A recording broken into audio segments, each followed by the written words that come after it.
Welcome aboard. It is episode number 18 of the Coffee Break podcast from Loc-Doc Security.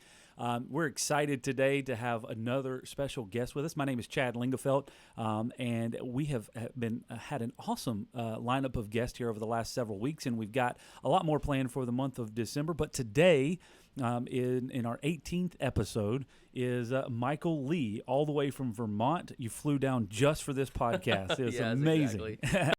Thank you for coming in, Michael. Thank you for having me.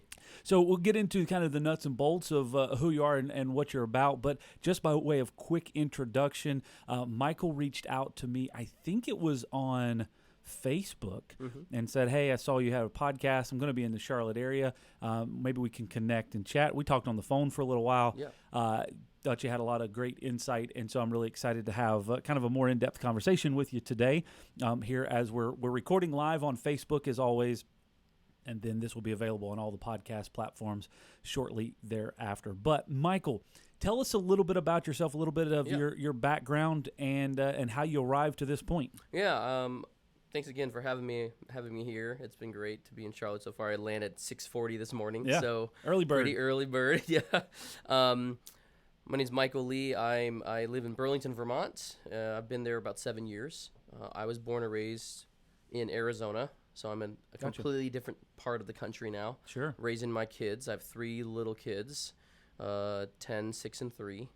And my wife, Shannon, is from Vermont, and that's how we ended up back there to raise our kids. And I'm an entrepreneur, and I happen to be an entrepreneur in the accounting and finance space.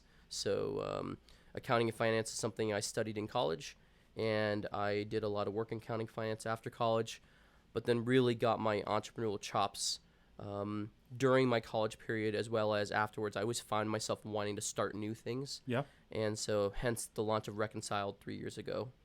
And so Reconciled is an online bookkeeping firm. Gotcha. And that's what I'm here for today in Charlotte. We have our second office that we opened recently, and I'm here to spend time with the team and our customers. That's exciting. So headquarters in Vermont, and now we're looking at some expansion. Let's go back into, so you studied the accounting in college. Obviously, I guess a natural progression at that point is to work in an accounting department or an accounting firm somewhere. Then you move into, hey, I think there's a different way to handle this. There's a pocket here that's not being filled. What does that look like again, a lot of our audience, we've talked about this, small business owners at various stages. Some have full-fledged accounting departments, some are the accounting department, right? And so what does that look like for you from a customer base, and how you see yourself impacting those areas? Yeah. So, funny story, after college, I actually tried to go into public accounting like most people who study accounting. And as I interviewed at the accounting firms right after college, one of the recruiters for an accounting firm said, "You were not going to fit in an accounting firm. You're just too excitable. You don't have the personality to gut through the 80-hour weeks during the tax season. But we think you could really help customers as a consultant." Gotcha. And so I actually joined an accounting firm after college as a consultant in their consulting division, and kind of learned my chops about consulting from that accounting firm, and especially from my boss there, who was a CFO. And then from then on, I went in as either a controller or a CFO at different small businesses or medium-sized businesses that I worked with afterwards. One of the things that I did when I moved to Vermont for the first time 7 years ago was I started just interacting with the business community and meeting small business owners and entrepreneurs, and realized that most of them were running their businesses, and bookkeeping and accounting was like the last thing they were thinking about. Yeah. They'd often have may be similar here. You often have a spouse handling it, a friend, a board member, a volunteer, the front office receptionist, none of which were ever really trained in accounting and how to do it well and how to leverage it for the growth of your business or for great transformation for your business. And so as I started seeing that in Vermont, I realized, wow, I think I could create a solution to serve these small business owners that's affordable, reliable, and best in class. Yeah. And so that's what I kind of set out to do with Reconciled. I want to go back to something that you said there at the beginning when you first started kind of getting involved in the entrepreneur community. What avenues did you do that? Because that's very exciting to me. Is when you get into a group of entrepreneurs that are all over the place, creative spaces, starting businesses here and there, trying to find issues that need resolution. Mm-hmm. It's an exciting group of people to be around. Yes, it's just a certain level of energy. Where did you go to meet those people? What did that look like? And how did you? What kind of got you started down that path? Yeah, so I didn't know anybody in Vermont besides my wife's family. Mm-hmm. So I just went to Google, right, like everybody does, and I searched for startup events, networking events, anything that the chamber or a law firm or a bank was throwing, any kind of event. And there was a law firm in Vermont that had this monthly networking breakfast. And so I went to the first one literally the week after I moved there. Gotcha. I went to the first one and landed my first clients at the meeting. Yeah. So so I just, the idea is just find the events where people are at, go meet them and let them know what you do and just get to know people. And for me, it's really been about asking good questions. And so whenever I meet somebody, I genuinely am interested in learning about them and their business and asking about the pain points they have. And oftentimes, accounting and finance come up. Yeah, right? that's very normalized across small business. Right. I've yet to meet an accounting or a small business owner that says, I started my business because I love doing bookkeeping. Right. I've never met that person yet. If you can introduce me to them, the only people who say that are accountants. Sure. Right. That makes sense. And generally, most accountants actually don't view themselves as entrepreneurs. Gotcha. So that's actually what makes me a little different because I've always viewed myself that way. But most people in the accounting profession don't. And so, so it's great to talk with small business owners. And oftentimes it's accounting and finance, or they don't have enough funding. Or they can't get their marketing right or their sales right. So those are all great conversations, but usually finance and accounting are in the top 2 or 3 problem areas that keep them up at night. It's interesting as you're talking about that, and I think that we've seen that here. And now in our current state, our accounting department is flourishing. We have been trying to be intentional about it, but in the early days, as we were in a growth pattern, accounting was, and I'm trying to figure out how to say this without it sounding very, very negative, but it was, I feel like it's always one of those things, and it happens in a lot of areas, but accounting is one of them. It's a fill the void type focus instead of a growth enabled focus. Right. If that makes any sense. And I'm just trying to kind of cultivate that in my head, but it's one of the last things that people put resources towards. Right. But what we have found here is that it can be some of the most beneficial and rewarding when you do put resources to it. Exactly, right. So early on in a business growth development phase, you may not have, you've got to be mindful of all of your resources and what you can apply to it, but then that's when your business comes in. That's right.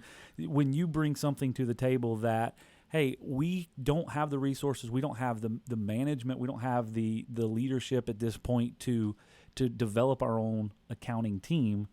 What do we do? Right. And that's where Reconciled has jumped in. We really fill that space between pre-revenue to several $1 million a year, right? Where the space where having a full-time bookkeeper or a CFO or accounting professional on your team just doesn't make sense for you financially. But you still need to do the work, right? Yeah. Our service is a must-have. It's not a nice-to-have. Sure. It's a must-have. Now, you don't have to do it the way we do it. There's a variety of options for you out there.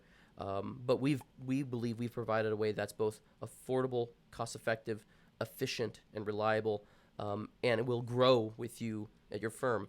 One of the examples you talked about accounting being kind of one of the last things. One of the things we often run into when we meet an entrepreneur is they have cash flow issues. Sure. But then we look at their invoicing and their accounts receivable, and there's a lot there, right? And what we find is if you simply invested a little bit of resources on following up with your customers, just doing we call it kind collections, right?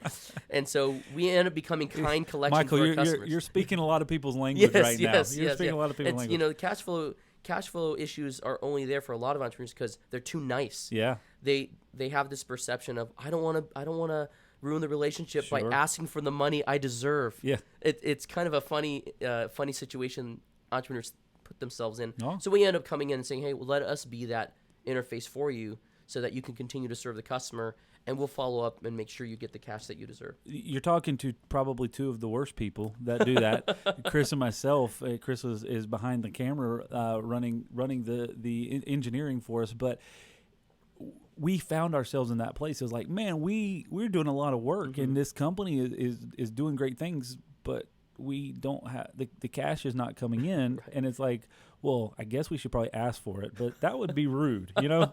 Like, could you kindly pay us for the work that we did? It's funny. It's a weird belief because if you walked into a grocery store Yeah. and you went to the teller with all your stuff and said, hey, can I just pay you in 30 days? Is that okay? Can I get I'm gonna terms go on this? Yeah, I'm going to go eat this food, and I'll pay you back when I come back in later. No, everyone would think that would be ridiculous, right? Sure. But for some reason, in a lot of service industries especially, we think this way. Yeah. That, okay, and then we give the terms, and then we think it's rude to ask them to actually meet the terms. Gotcha. Right? It says 30 days. And it's like, oh, it's been 30 days. It's kind of rude to ask 31 day to ask for your money. I think it's a weird mentality that we've created for ourselves, which is very interesting. Yeah. And so we just remind customers, hey, you've given the service or product already. Yeah. You've provided value. The relationship says they owe you money. Let's follow up, and we can be kind about it. Sure. We don't have to be mean about it. You don't have to. You don't have to be that collections department. Yes, yes. As we had our Christmas party here a couple of weeks ago, and we have a lady on staff that handles the accounts receivable for the collections, and just kind of making.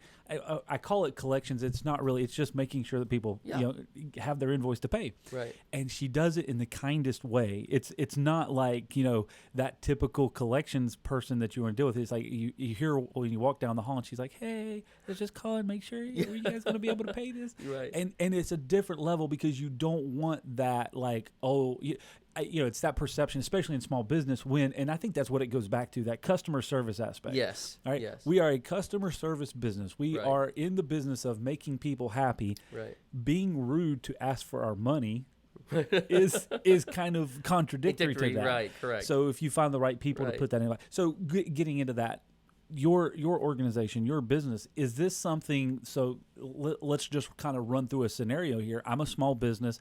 Maybe I feel like I've got some of these other components of accounting licked, but I have a high accounts receivable. Is that something you can? Hey, Michael, can your organization take this component, or is it a full department type thing, or is it kind of a one-off?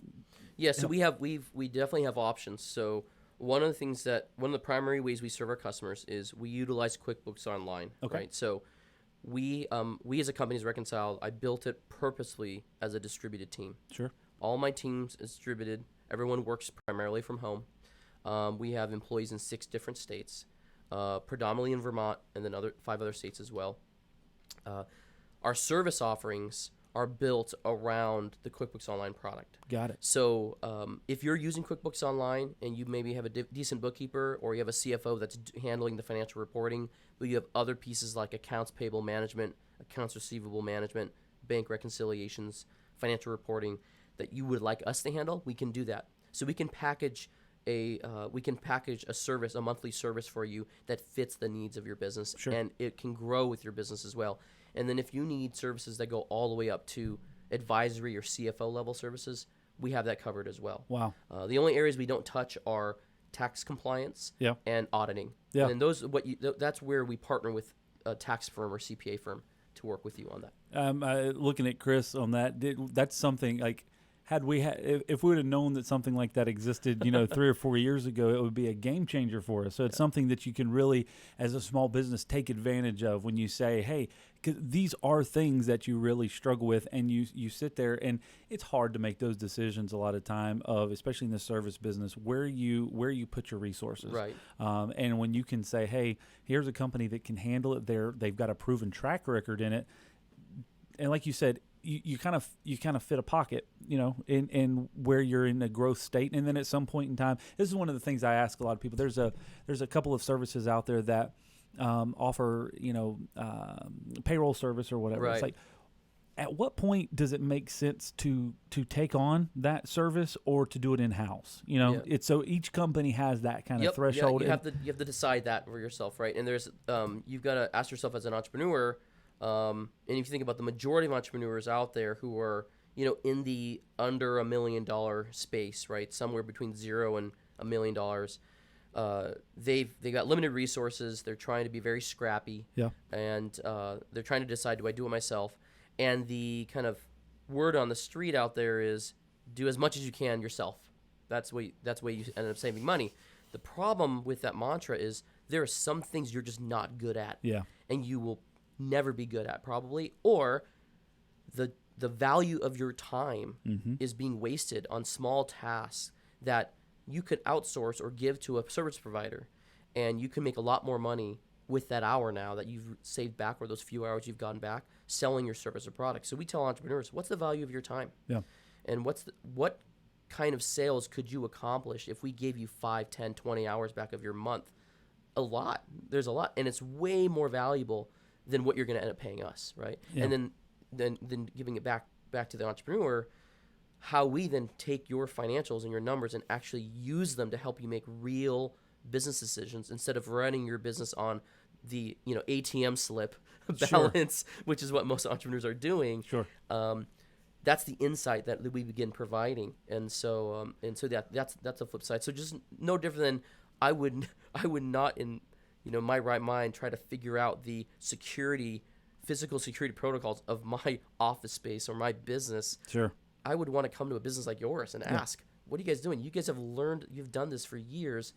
For me to try to shortcut that would be ridiculous. And I'd lose a lot of value by not doing that if I try to do it myself. No, and it's a problem. It's a problem with a lot of entrepreneurs because you are that individual that just kind of fills the holes, fills the gaps whenever they need to be done, and then you sometimes lose track of where to invest the right money and the right resources to get it done. And I think that it's we've been having this conversation a lot around here, is not only everything that you just said was very accurate of, what are the things that you need to be focusing your time on, really driving on those strategic priorities, and what are the things that do not add value to your business for you to be doing. Right.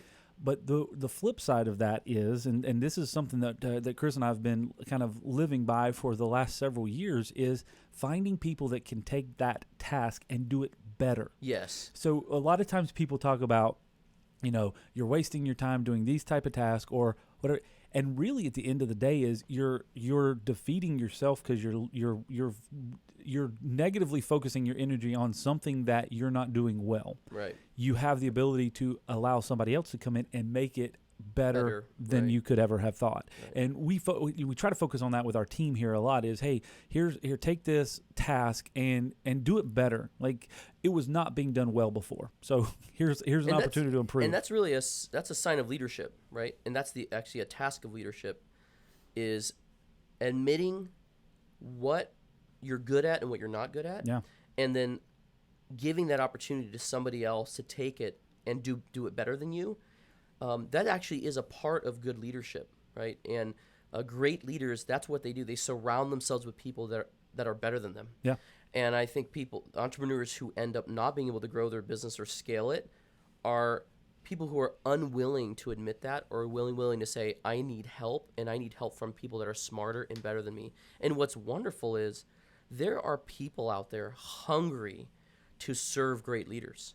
They really are. They're hungry to work at companies that have amazing vision and great leaders. And even though we kind of think there's an opposite belief that if I admit that I need help, great people aren't going to be out there to want that. There's a ton of people, and kind of my team is a testament to that. I've went out and hired people better at sales than me, better than HR than me, better at accounting than me, right? And that's the only reason why we're growing, is because I gave them the opportunity to shine, and they said, that's leadership, right? And so people are willing to follow and help other people. Yeah, the old adage is if you're the smartest guy in the room, then you're probably in the wrong room. Right, right. Like you've done something wrong, and it's surrounding yourself by people that are smart and that are wanting to make a huge difference, because that is a testament to growth. So let's move in. So you're the reason that you're in Charlotte. You kind of started this out a little bit talking about it, but you run more or less a virtual type thing. And I remember several years ago, I was at a networking function, and somebody was talking about a virtual assistant, and it was like, a thing that was happening. Hey, for a small fee, I can do all of the things for a lot of people because I can do it remotely. Right. We are huge advocates here of cloud computing. Everything that we can do is done through a browser. So it leads credence to kind of this virtual extensions of your organization, virtual departments. Right. So that is, correct me if I'm wrong, that's it's kind of your go-to-market strategy. You're doing this so you can be that accounting department for hundreds of companies all across the country, regardless of location. Why are you bringing an office to Charlotte, North Carolina? Yeah, that's a great question. So, as we started to continue to grow our business, and we're 3 years in now, one of the things I learned about our customers is that accounting for 5-10% of business owners out there, accounting is an area where 5 or 10% of our customers were already willing to buy a service online remotely for accounting, right?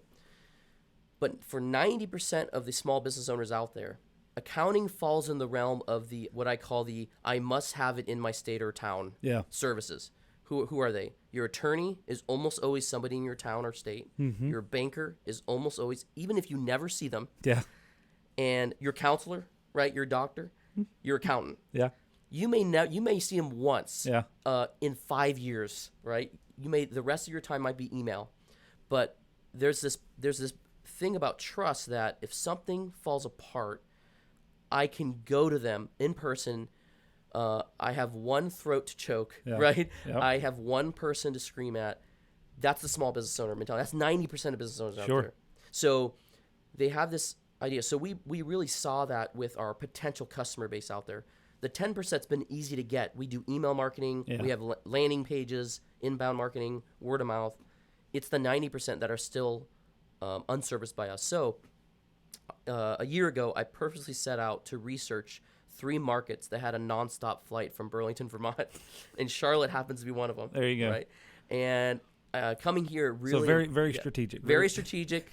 I wanted a warmer place. I wanted it one flight away, and I wanted to be a place where I already had customers virtually. Gotcha. Right, and so we already had customers in North Carolina in the Charlotte region, and so I said, let's go visit them and let's go check out what's happening. And I was blown away by what was happening in Charlotte. Yeah. What was happening in North Carolina in general. The fintech space here, which fits really nicely with the space we're in, right?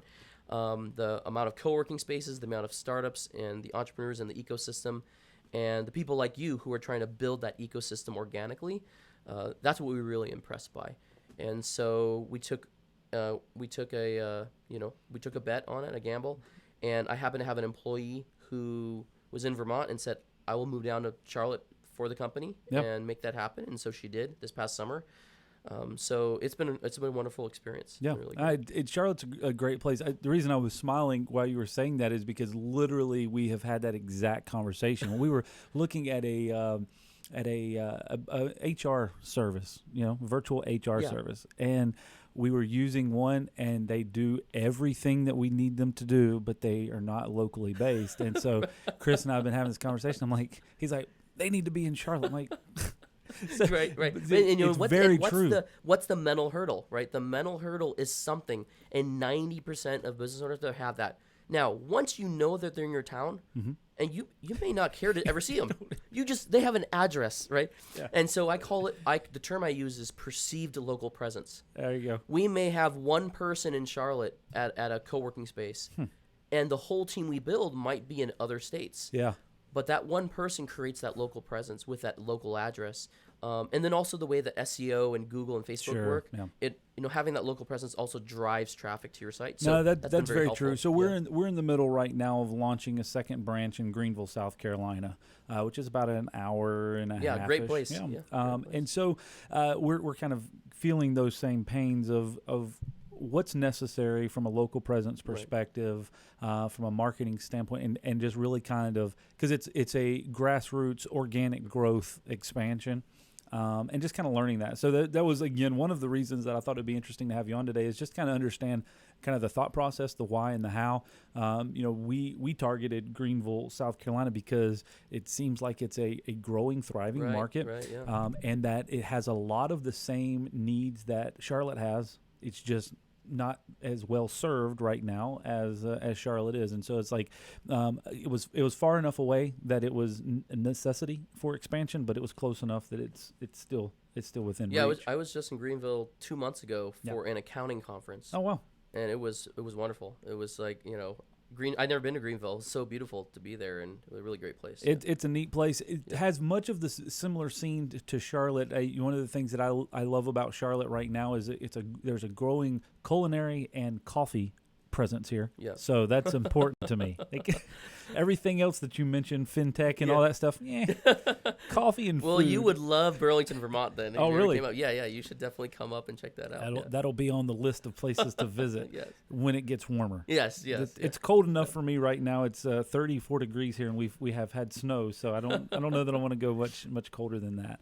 Well, awesome. So you've got a business that's been in place for a little over 3 years now, opening a second branch. You've got a team, you said earlier, of 16, 17, 18 people. 18 people, a growing organization. What's next? What's the future for Get Reconciled? Yeah, so our big vision for Reconciled has been, our big vision, I put this up for the team, is to try to reach and serve 10,000 entrepreneurs. And that would sustain 100,000 jobs, right? So on average, 10 jobs per company of customers we serve. So our big vision is, can we have Reconciled serve on a monthly basis 10,000 entrepreneurs that are sustaining 100,000 jobs in their communities? And that is kind of vision that I wanted to set before my team, that got them up in the morning. Gotcha. Right? That gave them fuel for the day, so that, at the end of the day, what do? We do bookkeeping, we do CFO work, but some of the work we do is commoditized. Yeah. You can get that service anywhere, in a lot of places. So what do we need to be good at? Our customer experience, our follow through, our response time, and providing an experience where the entrepreneur says, "Wow, I'm so glad I found Reconciled, and I love the bookkeeper I work with." I mean, when's the last time you said that about a bookkeeper, about an accountant? There you go. And that's what our customers say about us, and that's what we want them to say about us. And so, and on the other side of that is, how can we then help them thrive? And serve 10,000 more like them? That's good. I like that angle is how we play in the market for expansion of other companies. Yes. That's very awesome. So kind of driving into that conversation, how are you communicating, and how is your team spread out all across the country? Or we have predominantly in the East Coast. So we have employees in Vermont, New Hampshire, New York, North Carolina, Georgia, and then one in Wyoming. She's the outlier. Yeah. So you've got some remote employees. Yep. How are you communicating? How are you staying in contact with them and keeping that vision alive in front of the organization? Yeah. So we have three primary ways. First, if you're not using it already, I highly recommend Slack. It's a great tool. That's how we're able to do internal communication on a daily basis, and it declutters your inbox. Sure. Right. So there's very few, if no, email internally between each other. We use Slack and channels in Slack to do that. So almost all our email is for client communication and vendor communication, right, outbound. The second thing is we heavily use Google Hangout and Zoom. Gotcha. And we do an every other week staff call for everyone's mandatory to be on, Thursdays at lunch. And we do it every other week, and that's where I'm able to lay out vision. I'm able to lay out what's updates for the company, training, different things going on. Right? Sure. And then the third piece is twice a year, I get the whole team together in person. Gotcha. So we either physically go to Burlington, Vermont, and I fly everybody in, or we go to another location. So our next one's actually going to be in Charlotte. Oh, cool. Yeah. Awesome. Yeah. Well, that's great.